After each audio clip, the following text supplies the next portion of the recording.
You eat carbs, you'll get diabetes. That's not true.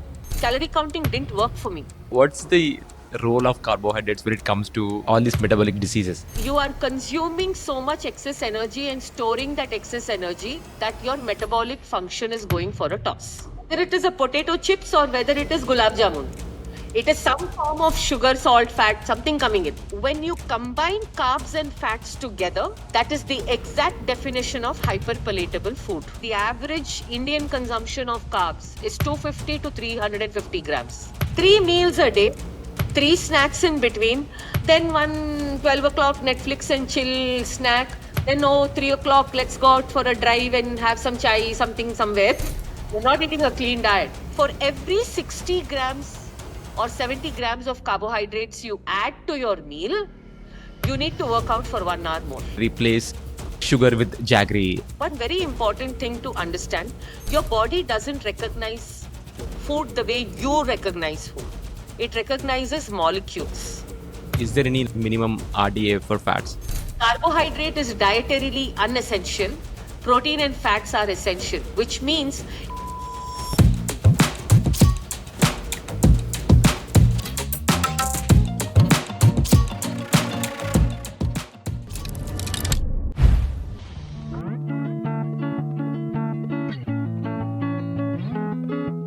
This is the part 2 conversation with Sangeetha Aiyer, where we talked about carbohydrates and fats. For part 1 conversation, where we talked about protein, check out the link in the description.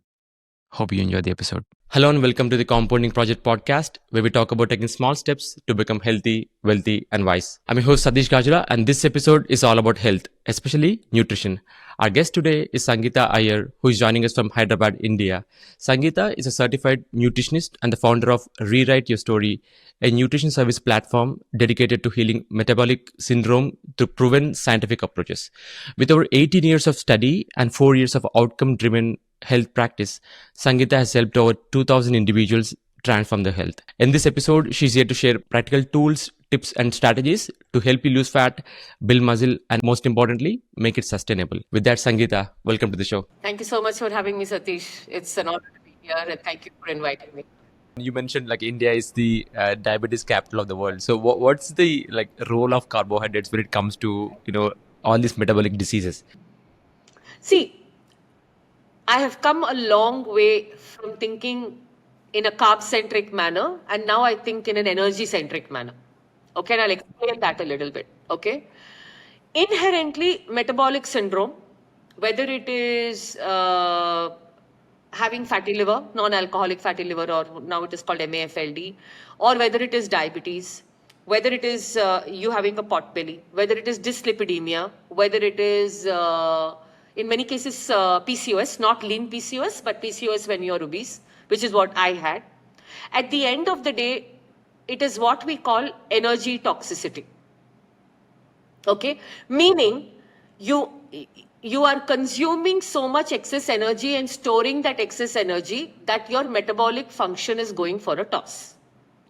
Now, there are 2 substrates for energy when we eat. Carbs, and when I say carbs, it's the entire spectrum. Carbs, sugar, all of this are carbs, right? Carbs and fat, both are energy substrates. Okay? Now, when you come from low carbohydrate diets, they tend to look at it from the carbohydrate insulin model, forgetting that fats also store readily, in fact. Okay? And typically, when you combine carbs and fats together and you add salt, that is the exact definition of hyperpalatable food. So, hyperpalatable food, when eaten, contribute to energy toxicity. Now, in Indian milieu, this is coming both in the form of this excessive carbohydrates, morning to night. Idli, dosa, upma, aloo paratha, poha, bread.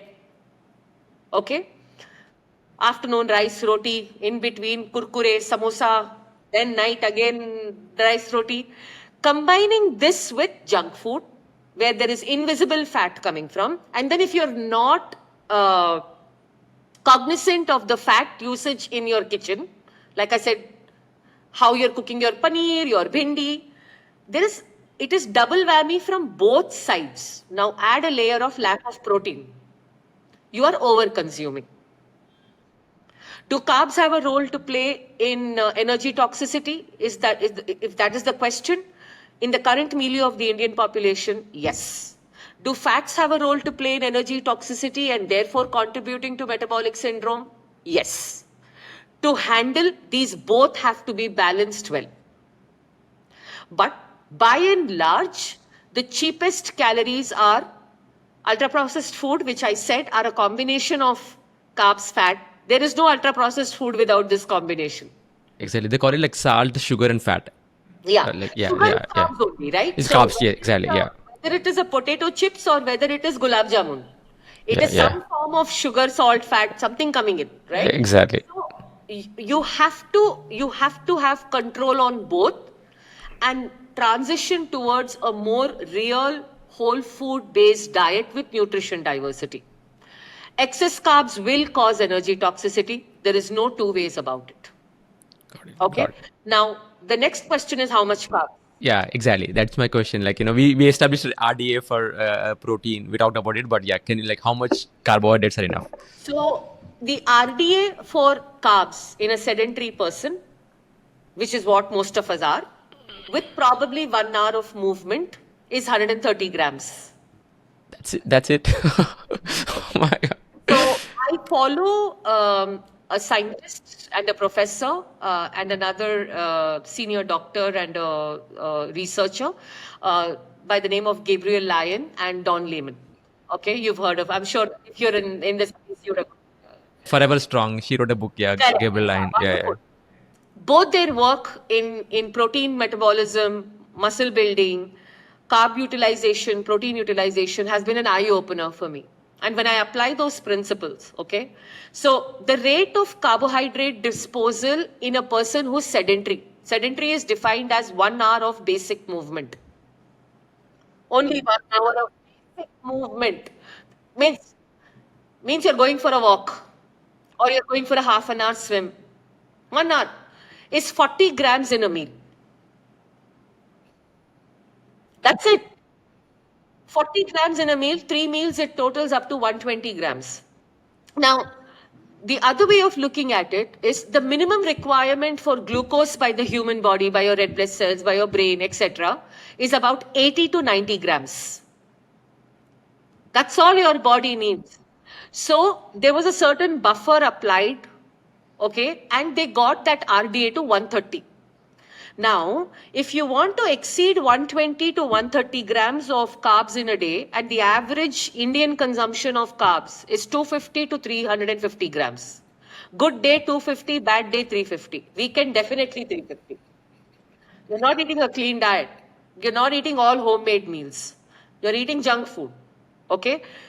If you have to, on an average, utilize 300 grams of carbs in a day without storing it, you have to work out for 3 hours. Impossible. So what Professor Dan Lehman says, and it's proven again in my practice, when I apply all of this, it becomes so inevitable. If you're using grain-based carbohydrates, see, carbohydrates are there in lentils everywhere also, especially if you use grains, that 120 grams don't cross. 120 grams. Because for every 60 grams or 70 grams of carbohydrates you add to your meal, you need to work out for 1 hour more. And you cannot work out like that. You cannot outrun energy toxicity. You cannot out-exercise. That is why I insist so, and it is easy to eat simple carbs, refined carbs, junk food. So therefore, if your majority of your carbs come from complex carbohydrates, good millets, lentils, legume, vegetable, fruit, you will not be able to consume that much of it. 2, they come with a buffer of fiber. They don't spike your blood glucose and you will reduce your energy consumption.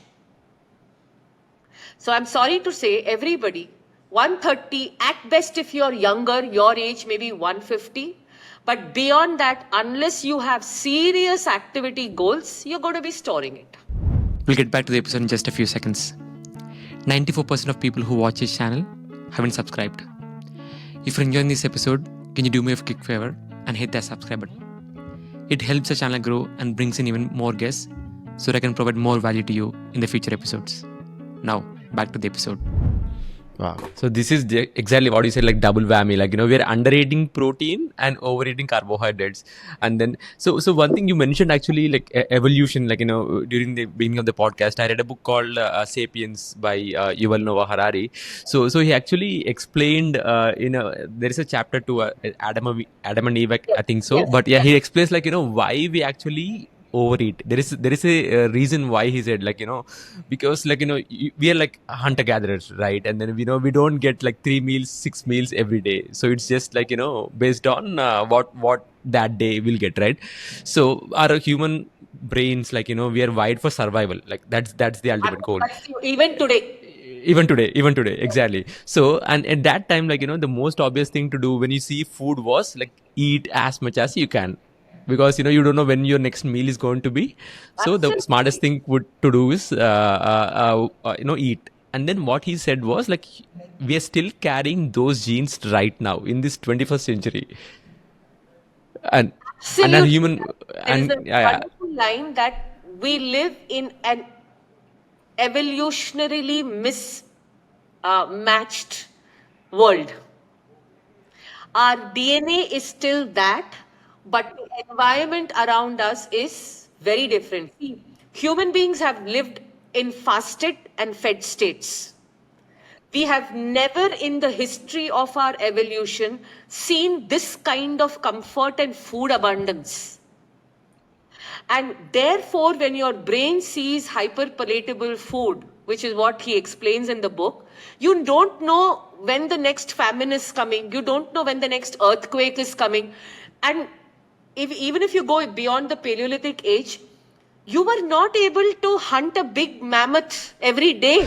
Hello. So you probably hunted one animal once in 10, 20 days. You ate that a lot and then you gathered for some tuber, some berry. That's what you were doing. Today, 3 meals a day, 3 snacks in between, then one 12 o'clock Netflix and chill snack. Then, 3 o'clock, let's go out for a drive and have some chai, something somewhere.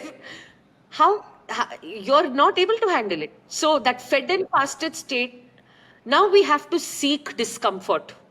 We have to seek that non-eating, and that is where people are facing a challenge because there is so much bombardment of food everywhere we go. exactly. So actually the reason I brought this example is like, let's say if we have a meal in front of us, right? And then nobody thinks that, okay, I'm going to become healthy and then start eating food, right? Because and inherently we want to be healthy, but our human brains are wired to eat as much as we can, because it still thinks that we are in the savannah, like in the forest. It still thinks, Yes, our human brain thinks that. yes. But again, the human body is very smart. That is why it has certain hormones that control satiety. So if you're smart enough to eat certain kinds of food that signal satiety faster, what does protein do? It exactly does what Ozempic is doing. The GLP-1. Yes, GLP-1, yeah. That's what it does, where it sends that signal to your brain saying you're full. What does fiber do indirectly? It creates that temporary feeling of fullness and distension, which then tells your brain that I have eaten. So if you understand your hormones and your biology, you will know how to make smart choices. But you eat gulab jamun and you eat murku and you eat Oreos, there is no the hormone signaling is all gone. Insulin is going up and your blood glucose is going up, saying eat, eat, eat. Then the crash. So, to fight, to basically save the body from this overeating and being, see, those days there were never a chance that you would be obese. Because if you became obese, you would be preyed upon. That's the other reason. When you were a hunter gatherer, if you gained excess energy and you were not on your feet, Yeah, you you're a liability. you're a liability to the tribe. Exactly. Women were protected that much in those days. They were kept in caves. That is why men were the provider. Because women were fragile. You have to understand. Today nobody is coming and hunting you. True, true, So, true. but now science has told us that you can eat in this way so that you don't overeat. Don't eat hyperpalatable food. They're causing you a dopamine rush. Eat protein and fiber. Eat whole foods. Eat home based. Give yourself gaps. Don't drink your calories. I mean, come on. Science has come so forward to tell us all of this. So that lizard brain that we call it, that doesn't get activated to keep eating when it sees food. That's true. That's true. Like so, I mean, that's that. So after reading that book, so I inherited those principles, and then now I know I'm wired to eat more, which is why I have protein in my diet. Like that's the first thing I eat, so that I feel full, and then I know like I Anxiety can't. kicks in. It suddenly kicks in, and then You I can't don't do end up anything eating much. after that. Exactly, Yeah. exactly. And then people call me like oh you're so disciplined, you're so motivated. But no, I'm human. If let's say if you give me all these hyper palatable foods I'll and no also eat. protein, Yeah, I'll also eat. So it's like exactly. I'm human, but I'm making Somebody slightly got smart searches. a friend of mine came from Kerala. Okay, got me banana chips. Despite telling him don't get me banana chips. Okay. Dude, 10 days I see myself eating only five. But every day. I'm seeing myself eat that every day. Versus if I don't start eating it, I will not eat it. Nobody, it's not that people are more sure there is a discipline aspect, but don't set up yourself for failure, is what I say. You keep banana chips and cakes and keep eating that, and then you'll say, oh, my motivation and my discipline. It doesn't work like that. Okay. Yep. That's very true. Yeah. But yeah. Yep. Carbohydrate, I think I've cleared it. It has a role to play, obviously, in energy toxicity. But, nowadays it's become fashionable to say, you eat carbs, you'll get diabetes. That's not true. There are enough carb eating populations. Japan eats carbs, Vietnam eats carbs, China eats carbs. There are enough carb eating populations. Okay? But I think the overall pattern of the diet, very important. But if you eat more and more refined carbs, you're increasing energy, it will happen. Similarly, if you look what is happening in the West, in poor populations, like if you look at certain populations in the US, they are eating a lot of protein, fast food. But overconsumption is coming from refined carbs and refined fat. Your KFCs, your fried chicken, your breaded nuggets, there is no carbs there, enough fat there. So it is both ways. So you have to control energy toxicity, but in the context of India, carbohydrate definitely needs control. That's true. That's true. Yeah. I think we. So I have a few questions before. How to Yeah. see how people are eating even around you in your house. You need control. Yeah. That's true. I mean, I still like my dal rice. I still have it, but Sure. exactly. If I have protein like grilled chicken or like, grilled fish, and then it's hard to overeat. So I still like that. Yeah. Today, my plate was 100 grams of cooked rice. I had kadhi, the kadhi, Gujarati kadhi. the not Gujarati, the North Indian. I don't make it sweet. So Okay. Okay. majjika pulsu, what we call in Telugu. Yeah. Majjika pulsu, right? So Yep. that Yep. I had one bangan ka bharta, I had cluster beans, and I had 200 grams of chicken. Is this less food? Not at all. It is enough food, In a food, yes. superbly balanced. Yep. Yep. It's as simple And as that. and also like you feel energetic also like after eating that meal. It's You're not like not crashing, you're not sleeping, exactly. you don't want a nap. At 4 o'clock, you don't go pick up a coffee. Yep. Yep.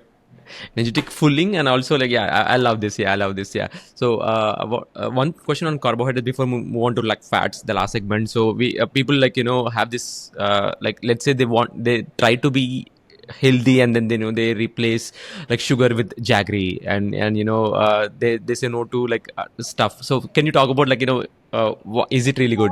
All sugars are the same. Just like there's a small difference here and there. Ultimately, what you're getting is molecules of sucrose, fructose. Okay?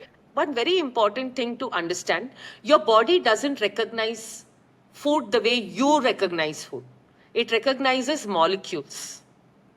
Your body doesn't recognize egg. It recognizes the amino acids. Your body doesn't recognize apple. It recognizes fructose, fiber. It will recognize that. Similarly, your body doesn't know you're eating manuka honey or you're eating table sugar or you're eating brown sugar. It will just recognize it's as soon as you ingest from your saliva, you have enzymes that break it down into those molecules. It will recognize only those molecules. And largely, all sugar is the same. Sucrose, fructose. Some will have some trace minerals, some will be processed, some will be whatever. But at the end of the day, you're eating it for sweetness. It is really juvenile to go and eat jaggery for some trace minerals when predominantly it is sugar. Yeah, it's at the yeah You're not eating for that some trace mineral, copper, whatever the nutrition is there. You're not eating it for that because there are better sources to get that. It is like I'll eat Maggie those cubes come no masala cubes for sodium. For what? What are you getting out of it? Like it's like saying that. Or it's like saying, I'll eat dates for iron. You know how much sugar you'll get for iron? exactly. So, There are better sources. so many better sources. So you want to eat moderate. You feel like a dessert instead of I'll tell you how to use all these, very easy. If you feel like a dessert, see when festivals come, eat. You'll make some poli, Bulletproof, what we call in Telugu, Puran Poli in all Maharashtra, right? You make jaggery and all that Ganesh Chaturthi we make or something we make, eat. Okay. On a daily basis, if you have a sugar craving, you know what I do? I'll take Greek yogurt, literally 3 grams of honey I will put and I will eat. For me, that is like, oh, massive sugar craving, I'll eat that. But I am not going to fool myself by saying I'm eating something very healthier just because it is honey or jaggery. It's not. True. Yeah, I mean, like moderation is key, just like you said. So Potential, yeah, yeah. yep. Honestly, once a month, go and eat an ice cream. It's all right. Then every day doing this drama of I'll put cane sugar there, I'll put jaggery, I'll eat this there. You're fooling yourself. It doesn't mean anything. I think we covered. So there are protein, carbs, and fats. Is fats like it's also misunderstood, just like other macronutrients. So in terms of like fats, like is there any like minimum RDA for fats? See, typically, they've never decided an RDA for fats, but fats are essential. Please remember. Carbohydrate is dietarily unessential. Protein and fats are essential, which means if you do not eat a single carbohydrate via mouth, your body can make its own glucose via a process called gluconeogenesis. Is that ideal? Is that necessary? Is a completely different topic. But if I left you with no carb to eat, you will survive. That's why I said the body is very smart. But you need essential fatty acid, especially you need fats for synthesizing certain fat-soluble vitamins like vitamin A, D, E, K. Okay? Now, usually the recommendation is do not go below 0.3 gram of body fat, 0.3 gram of fat per kg of body weight. It will be actually impossible. So let's say 70 kgs, 5'8", 5'9%, 0.3 is 22 to 23 grams of fat. Very difficult. You cannot go, even that is very difficult to achieve. But yes, bodybuilders do it. Okay. And somewhere they have said that is the bare minimum because without that, without cholesterol, without fat, you don't have testosterone, your hormones don't get made. Food is punishment, rabbit starvation, they call it, just eating protein all the time. So, but for a normal person, if you are watching some calories and you do not want to gain weight, anywhere in the spectrum of 0.5% to 1%, 0.5 gram to 1 gram of fat per kg of body weight works. So I'll give you an example. I'm 5'6", I'm 60 kgs. I consume about 45 grams of fat. 15 grams. Now, there will be some fat that will come in your food also. depending upon what you eat. If you eat paneer, you'll get some fat. If you eat chicken thighs versus chicken breast, you'll get some fat. If you eat a little bit of mutton, you'll get some fat. So normally that range is good. Now, you want to be, you have goals of being shredded, you have too much calories, then go choose lean protein, be on the leaner fat side.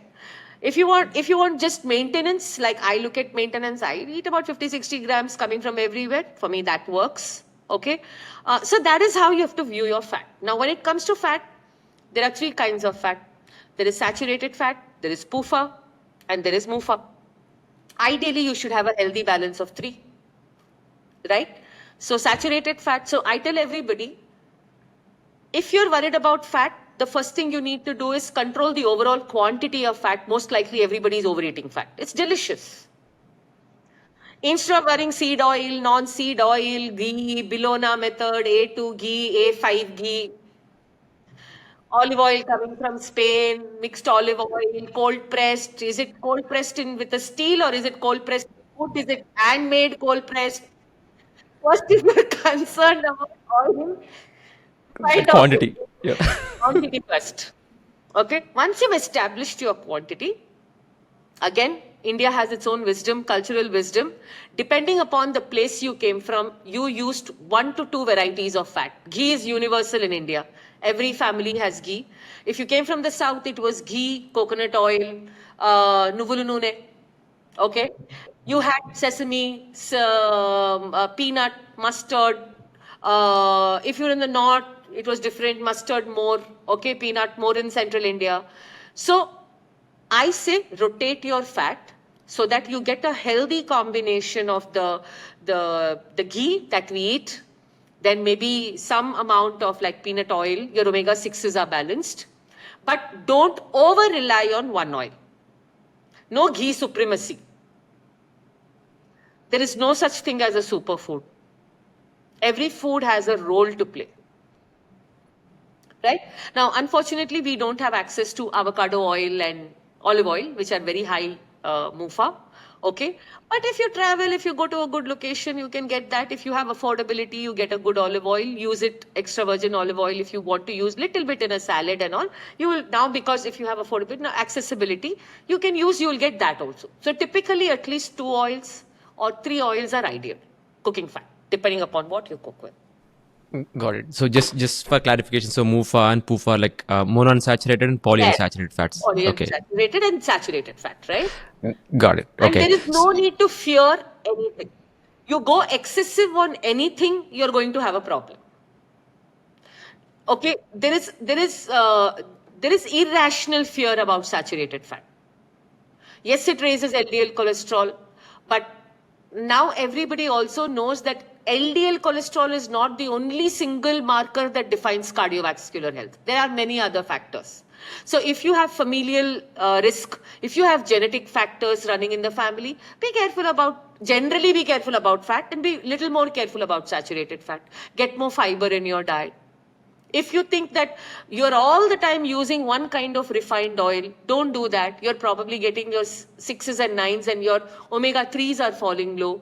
So maybe you want to get other kinds of nuts, seeds, fish in your diet. That's how you balance it. Got it. So yeah, we have seen this. Always come down to, Satish, sorry. It'll always Yeah. come down to nutrient diversity. Yes. Yeah. I like you said the way you said like there is no superfood. There is no superfood. this. Yep. There is food, So there is usage, and there is context depending upon the person, what their goals are, where they are in life, what their metabolic status is. yes, because I mean, if let's say one food were to be superfood, let's say ghee is superfood, right? I mean, we can always overdo it, and then It changes at the end, it. like energy exactly, and then Yeah. energy balance you talked about, like we'll gain overweight. Yeah. So it's Correct. okay. I like that. So in terms of saturated fat, so animal fat is mostly saturated or Yes. unsaturated. Yeah. Okay, it is. Animal Okay, all right. fat is largely more saturated fat. So there is saturated, like your lard, your tallow, beef tallow, lard, ghee, butter. All these are saturated fat. Got it. And then in terms of like mono and poly, so we said like some oils. So you will get your omega sixes, Rajri poddies will come from like peanut oil, canola oil. You will get it from sesame oil. Then mono, you will get it from avocado oil, walnut oil. You will get it from olive oil, like that. Got it. Okay, so you just have a healthy balance of like Yeah, these and three fats and if this. you're not getting that plant oils, now eat a little bit of walnut, flaxseed, pumpkin seed. You'll get your healthy fats there also. 2 tablespoons if you eat roasted. There are different ways of getting all the healthy fats in your diet, and you don't need a lot. Got it. Yeah, I've seen like in my family. I'm sure like you all Omega can 3 relate. is a big deficiency, I see, especially in families. Omega 6 is usually not a challenge because we use the plant oils quite a bit. Omega 6 is not a challenge.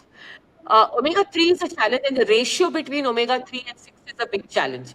So, omega 3, if you don't eat fatty fish, if you don't see, we don't eat seaweed, we don't eat these things. Southeast Asia and all, they eat all of that, right? So, even if you're vegan, you'll get it. If you don't eat omega 3, then you will need a little. So you can get it a little bit from walnut, flaxseed, but we don't, again, bioavailability. Humans don't convert EPA, DHA, we don't convert those well. So then use a good supplement. Yep. Okay. Yeah, we've seen this trend, especially when it comes to fat, right? All these like fat diets, like let's say, bullet coffee, ghee coffee, and butter coffee. Like, are they actually good? Is there any like benefit to that? Depends. Everything that you do in nutrition is who is it good for and who is asking. Okay, I am 50 kgs obese, and me drinking 4 cups of butter coffee is not going to do magically something. Okay, but let's say I am for whatever reason following a ketogenic diet. It's and please, weight loss is not the reason to follow a ketogenic diet. This is where keto goes wrong. So let's say I'm following a ketogenic diet for certain condition of mine. It could be a mental health condition. It could be an IBS related condition. It could be whatever. There are certain specific conditions for following the ketogenic diet. And as part of the ketogenic diet, my morning coffee contains MCT oil or coconut oil or butter because that is my fuel. Because in a ketogenic diet, I'm under 20 grams of carbs in a day. Now that makes sense because I'm having that is my source of fuel. After that, I'm going to go and do a workout, and then I will come and have my meal. So that coffee and that energy source from fat is helping me get through the day. Or for whatever reason, I am following a 16-hour intermittent fasting protocol. Okay? And that works for me. I'm not saying everybody should do this. Please don't do this.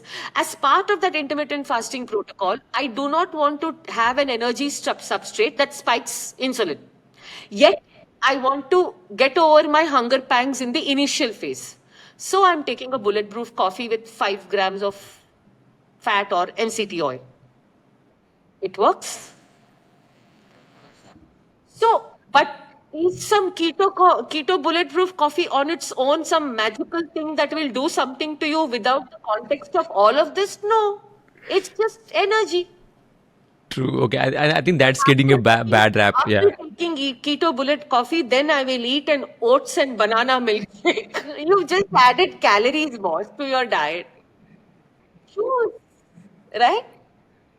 Or or I want to do a fasting mimicking diet for therapeutic reason. I've done this. Okay, where 36 hours long back, not anymore. I don't fast very long anymore. I want to just give my system a break, but I'm getting used to that fat. So I do a fat fast, which means in a 24-hour period, I have 2 bulletproof coffees, for example. Black coffee with like either MCT oil or butter, because it gives me that sustenance of energy and allows the production of ketones via the fast and the fat. That takes me to 36 hours. There's a specific, and it doesn't spike insulin as much. So there's a specific reason why you're doing it. No, everybody is doing bulletproof coffee. There are some people who take, I also prescribe it, like ghee water in the morning, like 5 grams of ghee in warm water in the morning or in the night when they have slow gut motility. It helps. There is a reason why you do these things. Everybody doesn't need to start taking ghee water suddenly. No. Why are you doing it? And who is it for? Yep. Yep. Yeah. We see all these Instagram reels, and then we see okay, bullet coffee is like superficial. Then we on top of what we're eating, we add Then bullet we are coffee. adding that also. Yes. Bulletproof And coffee, then butter toast. yes, exactly. And then we wonder like why we are not losing weight, but Okay. Then you will say keto stalled me. yeah, keto didn't work. Yeah, for sure. Yeah, exactly. All right, all right. I think yeah, we can go on for hours. Yeah. Yeah, there is no escaping energy balance. True. Yeah, that's like it's. I mean, it's a law of thermodynamics, right? Like energy can either be created or Yes, destroyed. your Yeah, calories are important. I am not saying all calories are the same. I am not saying 100 grams of chicken breast is equal to 100 grams of a donut. I am not saying any of that. Quality of calories, source of calories, all this matter, but total calories will matter. More and more, I'm seeing this that the carb calories are given a rap, but fat calories are okay in certain places. That's not okay. It's not Ex- okay. e- Yeah. exactly. Like yeah, at the end of the day, like if you eat more than what you need, you'll gain weight. Like You that. can Like do. You can wait. Yeah. period. Like it doesn't matter if it's like Yeah, protein, and carb, fats. absolutely, I also understand because calorie counting didn't work for me. Honestly, I couldn't count and track calories. I'm just saying that this crazy kind of tracking and every calorie that doesn't work. But having said that, you have to create a framework for yourself to keep your caloric budget in place. Some people do it with macro restriction. Some people do it with time restriction. Some people do it with whichever form of restriction. This time, there's macro, and I think there is energy restriction, overall energy. You can call it intermittent fasting, you can call it a low carb diet, or you can call it calorie in, calorie out. Ultimately, you're restricting something. Exactly. Yeah. There is this book like Outlive by Peter Attia. He Peter talked Attia. about Yeah, Peter yeah yeah Attia. Yeah. exactly. Like he explained like he calls it like CR, TR, and I believe MR also like calorie restriction, time restriction, or like macro Macro restriction. restriction. One of the Yeah, restrictions. it's one of these Yeah. exactly. And the ultimate thing is like all of this work because there is like calorie deficit like on all of this like that's the fundamental. Where the beauty is, you have to figure out which of these restrictions work for you. Exactly, based on your lifestyle. And for the audience, I want to say, I started calorie restriction. My whole journey for 10 years, it did work for me. I was mad. Then I figured out that macro restriction, carb restriction, and time restriction together was my winning formula. So I restricted the hours and I restricted, not completely, but I restricted carbs. That freed me of calorie counting. So the beauty is everybody has to figure for themselves what works. So we are getting towards the end of the podcast, and I want to be like mindful of your time as well. So there are 3 questions that I ask all my guests, and then I call them the hot seat questions. So the first one is regarding action. So we talked about I believe a ton of stuff today, and then it can be overwhelming for somebody who is listening to this podcast. So what small action would you recommend people take right after listening to this episode? Fix your protein intake. That's an action. Spend 3 days in really tracking everything you're eating. Just go to MyFitness. Very simple. 3 days. Just track for 3 days what you're eating. Go to MyFitnessPal and enter it. Check your protein intake. Check your macros. You will know. Just do the rebalancing as per what I told you. 1.1 to 1.2 minimum. If you're sedentary, only 1 hour of movement. That even means a gym for 1 hour. Twice a week. Peg your carbs at 130 to 140. Put your fat between 0.5 and 1. Now be smart too. This is your actionable. And there is no way you're not losing weight or you're not closer to your goals. Exactly. I mean, I could totally vouch for this. Like when I fixed my protein intake, I mean, I unknowingly, like, my life got a lot better. But yeah, this is a great advice. So thanks. Yeah. With that, like, Sangeeta, thanks a lot for your time. Like, it's been a pleasure to have you on the podcast. So how can people learn about you? So I'm most active on Twitter. So it's at the rate SAAIYER. That's a mouthful.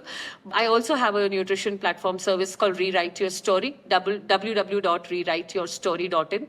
Twitter is the easiest place to reach me. I'm most active there. I'm there on Instagram as Sangeetha Aiyer. But typically, if you go to YouTube and type Sangeetha Aiyer, my full name, you will find something or the other about me, and then you will find more about me. But this is me. Thank you. I will link all of them in the show notes. With that, like, great. If you found value in this episode, then please don't forget to subscribe to Compounding Project Podcast. Until next time, trust compounding and take action now. Thank you so much for watching or listening. If you enjoyed this episode, can you do me a quick favor and hit that subscribe button? If you like this episode, then you might enjoy this episode, which links in with some of the stuff we talked today. Thanks for watching. I'll see you next time.